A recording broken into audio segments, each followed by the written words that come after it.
Greetings! Ever wondered about the secret language of English collocations related to work? Well, wonder no more.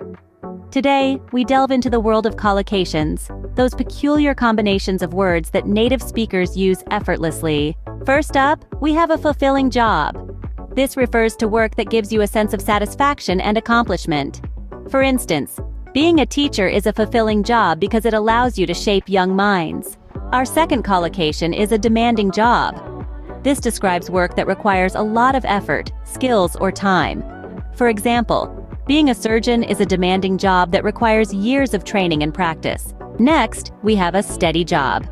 This refers to a job that is stable and reliable. For instance, she has a steady job in a multinational company. Moving on, a high-powered job refers to a position with a lot of responsibility and influence. For example, he left his high-powered job in finance to pursue his passion for art. Then we have to apply for a job. This means to formally request consideration for a particular job. For instance, I decided to apply for the job after reading the job description. Conversely, to offer someone a job means to propose employment to an individual, as in, after the interview, they offered her the job. Next up is to have a job as. This phrase is used to describe someone's employment. For instance, he has a job as a software engineer. Moving forward, to carry out work means to do a particular piece of work, task, or duty. For example, the consultant was hired to carry out the market research work. Then there's to complete work, which means to finish a task or duty. For instance, she stayed late to complete the work before the deadline. Next, to supervise work refers to overseeing or managing a task or project. For example, as a project manager, it's his responsibility to supervise the work of his team. Now, to work closely with means to cooperate or collaborate closely with someone. For instance, the designer needs to work closely with the client to meet their expectations. Next, we have to take on work, which means to accept a task or duty. For instance, he decided to take on the extra work to prove his capabilities. Moving on, available to start work refers to the readiness to start a job.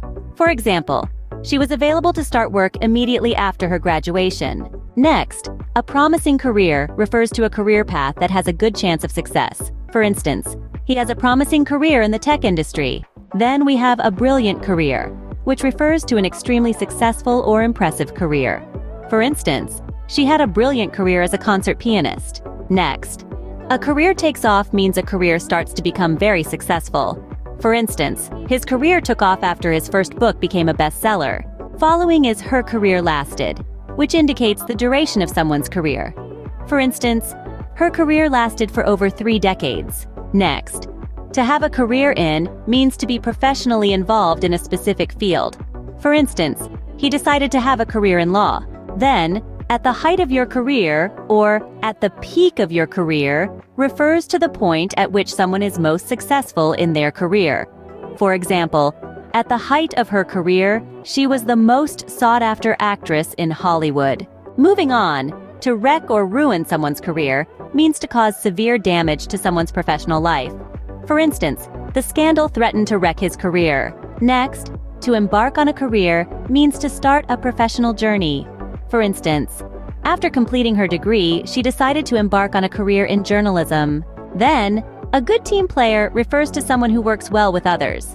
For instance, his colleagues consider him a good team player. Next, a stimulating working environment refers to a workplace that motivates and engages its employees. For example, the company is known for its stimulating working environment. Moving on, an integral part of means an essential or necessary component. For instance, teamwork is an integral part of the company culture. Next, job satisfaction and generous benefits refers to the fulfillment derived from one's work and the additional perks provided by the employer.